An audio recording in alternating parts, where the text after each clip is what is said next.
Hello दोस्तों, नमस्कार। कैसे हैं आप सब? आई होप कि आप सब अच्छे होंगे, मस्त होंगे और खूब बढ़िया से मन लगाकर पढ़ाई कर रहे होंगे। जैसे कि आप लोग देख रहे हैं हिंदी व्याकरण की सामान्य हिंदी, यानी कि हम लाइव आप लोगों को दोपहर में दे रहे हैं। ये तो साहित्य के पोर्शन होंगे जो आप लोगों को वीडियो में मिल जाया करेंगे। साहित्य भी पढ़ते रहिए और व्याकरण भी पढ़ते रहिए। व्याकरण से ही बहुत सारे प्रश्न बनते हैं और साहित्य हो जाएगा टीजीटी पीजीटी के लिए। व्याकरण भी आता है, टीजीटी पीजीटी में व्याकरण का भी पोर्शन पूछता है, तो वहाँ भी हमने चालू कर दिया है क्लास को। अभी थोड़ा सा 1-2 दिन डेमो क्लास दे रहे हैं, फिर उसके बाद कल से हो सकता है पूरा बढ़िया से स्टेप बाय स्टेप आप लोगों को चैप्टर वाइज और अच्छे से बेसिक से बिल्कुल पढ़ाते हुए चलेंगे।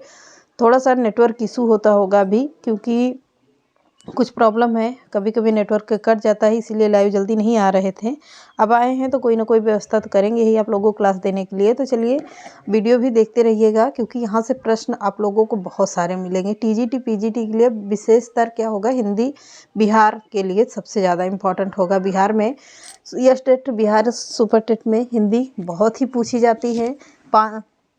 वहाँ से सिलेबस देख लीजिएगा। साहित्य का पोर्शन और व्याकरण का पोर्शन भी बहुत ज़्यादा है, तो यहाँ से चलते हैं। साहित्य भी कवर करते रहिए। आज के सेशन का पहला प्रश्न देखते हैं। द्रौपदी 1972 की रचना है। इसमें महाभारत कालीन द्रौपदी का मिथकीय रूप में चित्रण हुआ है। किसका हुआ है? मिथकीय रूप में चित्रण हुआ है। किसका हुआ है? द्रौपदी का हुआ है। कब की रचना है? तो 1972 ईस्वी की रचना है। द्रौपदी कौन थी? महाभारत अर्जुन की क्या थी? 5 पांडवों की पत्नी थी। अगला है सेतुबंध 1972 की, ये भी रचना है, पर इसमें संस्कृत भाषा के वाकाटक नरेश परवल सेन द्वितीय कृत सेतुबंध पर आधारित है। यह इम्पॉर्टेंट है, नोट भी करते रहिएगा साथ साथ में आप लोग इसको। आधारित है। नायक खलनायक विदूषक 1972 की यह भी रचना है। यह दुष्यंत और शकुंतला के आचरण पर आधारित है। कौन? नायक खलनायक विदूषक 1972 की रचना है। अगला है सूर्य की अंतिम किरण से सूर्य की पहली किरण तक, यह 1975 ईस्वी की रचना है। इनमें नारीत्व की सार्थकता की तलाश की गई है। किसकी? नारी की सार्थकता की तलाश की गई है।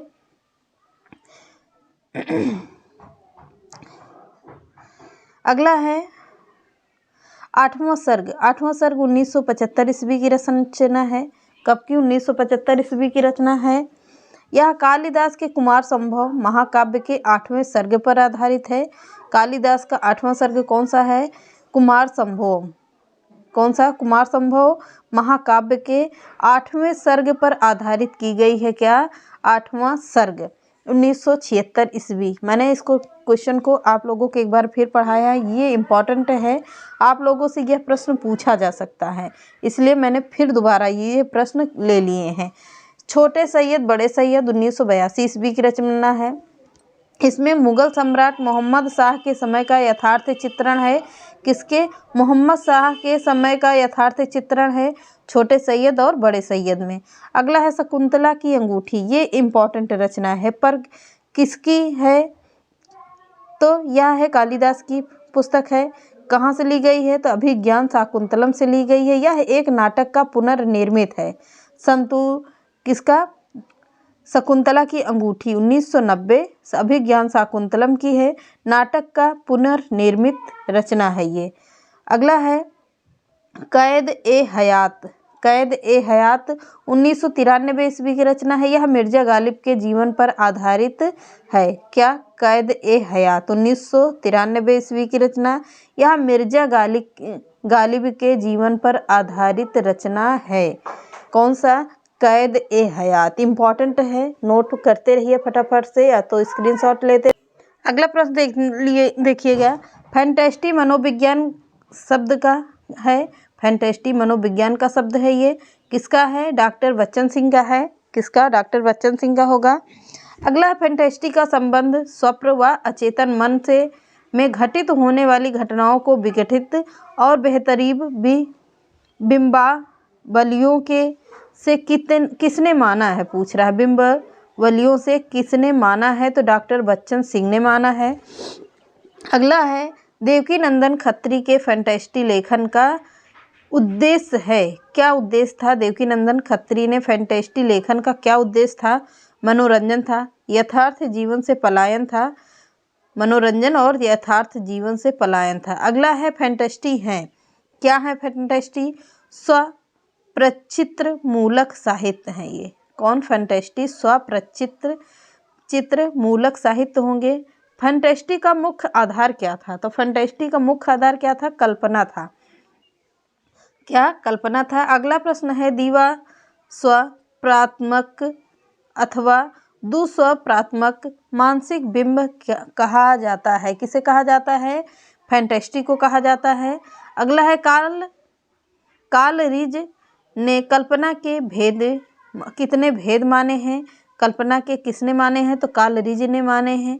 कितने कल्पना के भेद माने हैं? पहला प्राथमिक कल्पना है और विशिष्ट कल्पना, यानी कि 2 कल्पना के भेद माने हैं। प्राथमिक और विशिष्ट कल्पना के 2 भेद कलिराज ने कल्पना के 2 भेद माने, प्राथमिक कल्पना और विशिष्ट कल्पना। अगला फैंटेस्टी का संबंध होता है। तो फैंटेस्टी का संबंध किससे होता है? अचेतन मन से होता है। किससे होगा? अचेतन मन से होगा। अगला है किसकी कृतियों में फैंटेस्टी लयात्मकता एवं जीवंतता का अद्भुत संगम दिखता है? किसमें दिखता है? रविंद्रनाथ ठाकुर के रचनाओं में दिखता है। अगला है फैंटेस्टी कभी रूढ़ नहीं होती। फैंटेस्टी कभी रूढ़ नहीं होती। यह कथन किसने कहा है? यह कथन है सत्य है या असत्य है पूछ रहा है। तो क्या है? यह कथन सत्य है। यह कथन फैंटेस्टी रूढ़ नहीं होती है, यह कथन बिल्कुल सत्य है। आप लोगों को एक से बढ़ के एक रचनाएं देखने को मिलेंगी, तो आप लोग बिल्कुल साहित्य का पोर्शन है तो याद जरूर कर लेना, लिख लेना। भारतीय साहित्य और संस्कृति को हिंदी की देन बड़ी महत्वपूर्ण है। किसके कथन है? डॉक्टर संपूर्णानंद के कथन है। भारतीय साहित्य और संस्कृति को हिंदी की बड़ी देन बड़ी महत्वपूर्ण है। किसके कथन? तो संपूर्णानंद के कथन है। अगला प्रश्न है हिंदी के पुराने साहित्य का पुनरुद्धार प्रत्येक शिक्षित व्यक्ति का पुनीत कर्तव्य है। यह कथन किसके हैं? पीताम्बर दत्त भरद्वाज के हैं। किसके? पीताम्बर दत्त भरद्वाज के हैं। परमात्मा से प्रार्थना है कि हिंदी का मार्ग निष्कंटक करे। किसका? परमात्मा से प्रार्थना है कि हिंदी का मार्ग निष्कंटक करे। हरगोविंद सिंह के हैं। किसके कथन है? तो हरगोविंद सिंह के कथन है। अगला है अहिंदी भाषी प्रांतों के लोग भी सरलता से टूटी फूटी हिंदी बोलकर अपना काम चला लेते हैं। किसके कथन है? अनंत सैनम अयंगार के कथन है। इम्पॉर्टेंट है, नोट करते रहिएगा फटाफट से। हिंदी की भाषा हिंदी है और उसका दृश्य रूप या उसकी लिपि सर्वगुणकारी नागरी है। गोपाल लाल खत्री के कथन है ये। अगला है हिंदी के द्वारा ही अखिल भारत की राष्ट्रीय एकता सुदृढ़ हो सकती है। किसके कथन होंगे? भूदेव मुखर्जी के कथन है। सब नोट करते रहिएगा, बहुत ही इम्पोर्टेंट क्वेश्चन। अगला प्रश्न देखिए, हिंदी का शिक्षण भारत में अनिवार्य ही होगा। हिंदी का शिक्षण भारत में अनिवार्य ही होगा। किसके कथन है? सुनीत कुमार चटर्जी के कथन है। किसके? सुनीत कुमार चटर्जी के कथन है। अगला है हिंदी नागरी और राष्ट्रीयता अन्योन्याश्रित है। यह किसके कथन है? तो नंद दुलारे वाजपेयी के कथन है। अगला है देश भाषा की उन्नति से ही देशोन्नति होती है। यह किसने कहा है? तो सुधाकर द्विवेदी के कथन है ये। किसके? सुधाकर द्विवेदी के कथन है। अगला प्रश्न देखते हैं, हिंदी उन सभी गुणों से अलंकृत है जिनके बल पर वह विश्व की साहित्यिक भाषाओं की अगली श्रेणी में सभासीन हो सकती है। यह किसने कहा है? तो मैथिली शरण गुप्त के कथन है। किसके होंगे? मैथिली शरण गुप्त के कथन है। अगला है भाषा सभ्यता और देश की रक्षा करना सच्चा धर्म यज्ञ है। भाषा सभ्यता और देश की रक्षा करना सच्चा धर्म यज्ञ है। यह किसके कथन है? तो ठाकुर दत्त शर्मा के कथन है।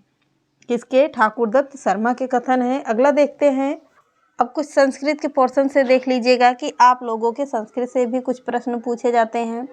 अब आज हम लेंगे किसको? भामा को लेंगे। भामा से जितने भी प्रश्न बनेंगे उनके बारे में जितना भी कुछ कहा गया है उनको भी मैंने इसी वीडियो में रखा हुआ है। भरत मुनि को संस्कृत काव्य शास्त्र का प्रथम आचार्य माना जाता है। जैसा कि आप लोग देख रहे होंगे टीजीटी पीजीटी में काव्य शास्त्र का भी एक पोर्शन है, तो काव्य शास्त्र से भी आप लोगों को टीजीटी पीजीटी में प्रश्न देखने को मिलते हैं, तो वही है। तो आज भरत मुनि के लेंगे, फिर किसको लेंगे, सॉरी भामह को लेंगे, फिर भरत मुनि होंगे, फिर उद्दट होंगे। सभी संस्कृत के भी रचनाकारों को थोड़ा थोड़ा उनको भी लेंगे जहाँ जहाँ से प्रश्न बनते हैं। तो भरत मुनि को संस्कृत काव्य शास्त्र का, ये तो हैं भरत मुनि, सॉरी भरत मुनि है, भामा नहीं है। संस्कृत काव्य शास्त्र का प्रथम आचार्य माना जाता है, किसको, भरत मुनि को। अगला है आचार्य बलदेव उपाध्याय ने इनका समय द्वितीय सती माना है। कब, आचार्य बलदेव उपाध्याय ने इनका समय द्वितीय सती माना है। अगला है भरत मुनि की प्रसिद्ध रचना नाट्य शास्त्र, जिसमें नाटक के सभी पक्षों का विस्तृत विवेचन किया गया है। किसका नाट्य शास्त्र, किसका है, भरत मुनि का है। आचार्य भरत ने नाट्य शास्त्र को पंचम वेद भी कहा है। किसे, नाट्य शास्त्र को कहा है पंचम वेद। अगला है नाट्य शास्त्र में 36 अध्याय तथा लगभग 5000 श्लोक हैं। किसमें, नाट्य शास्त्र में 36,000 अध्याय तथा लगभग 5000 श्लोक हैं। इतना याद रखना, यहाँ से प्रश्न बन सकता है। नाट्य शास्त्र में काव्य की आलोचना वाचिक अभिनय के प्रसंग में की गई है। किसमें, वाचिक अभिनय के प्रसंग में की गई है। अगला प्रश्न है भरत मुनि ने नाट्य शास्त्र में 10 गुण, 10 दोष तथा 4 अलंकार, यमक, उपमा, रूपक तथा दीपक की मीमांसा की है। किसकी किसकी की है, तो पहले 10 गुण होंगे, दोष तथा 4 अलंकार हैं, यमक अलंकार, उपमा अलंकार, रूपक अलंकार तथा दीपक अलंकार की मीमांसा भी की है। अगला है, अगली लाइन देखिएगा, नाट्य शास्त्र के 6ठ एवं 7वें अध्याय में रस तथा भाव का वर्णन है। किसका, रस तथा भाव का वर्णन भी है। कि अगला है लाइन, किया गया है कि भरत मुनि ने रसों की संख्या 8 मानी है। तो आप लोगों को व्याकरण के प्रश्न में भी पूछा जाता है भरत मुनि के अनुसार, तो रसों की संख्या कितनी है, 8 रसों की संख्या मानी गई है। चलिए अब आज इतना ही इम्पोर्टेंट रखते हैं, मिलते हैं नेक्स्ट क्लास में। चैनल पसंद आए तो लाइक, सब्सक्राइब एंड शेयर कर दीजिएगा। नमस्कार।